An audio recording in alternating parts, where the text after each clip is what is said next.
Hello guys, তো সেদিন আমি সকাল সকাল বেরিয়ে পড়েছিলাম কলকাতা যাবার জন্য। আর এটা হচ্ছে বাঁকুড়া স্টেশনের নিউ গেট। আর এই দেখো, আমি বাঁকুড়া রেল স্টেশনটাও তোমাদের দেখিয়ে দিলাম।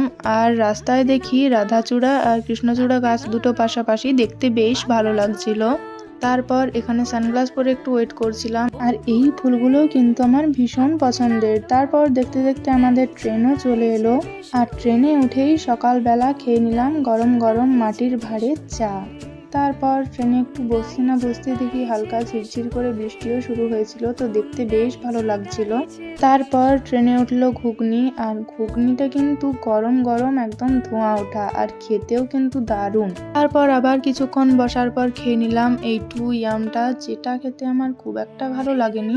আর ট্রেন থেকে নামার কিছুক্ষণ আগে খেয়েছিলাম একটা ডাব, আর ডাবটাতে পুরো ভর্তি করে জল ছিল। আর নামার কিছুক্ষণ আগেও তো আবার বৃষ্টি শুরু হয়ে গিয়েছিল। তারপর আমরা হাওড়া স্টেশনে যখন নামলাম তখন পুরো রোদ আর হালকা গরমও লাগছিল। তারপর স্টেশন থেকে বেরিয়ে আমরা লাইন দিয়েছিলাম ক্যাবের জন্য। যদিও ক্যাব বুক করা যায়, আগের বারে বুকই করেছিলাম, কিন্তু এবার ভাবলাম লাইন দিই। আর দেখতে দেখতে একজন ক্যাবের কাকু নিজে থেকেই এগিয়ে এসে বললেন যে চলুন তাহলে আমার সাথেই। তো আমরা তার সাথেই চেপে গেলাম। আর এইখানে গঙ্গার ঘাটটা দেখতে কিন্তু বেশ সুন্দর লাগছিল।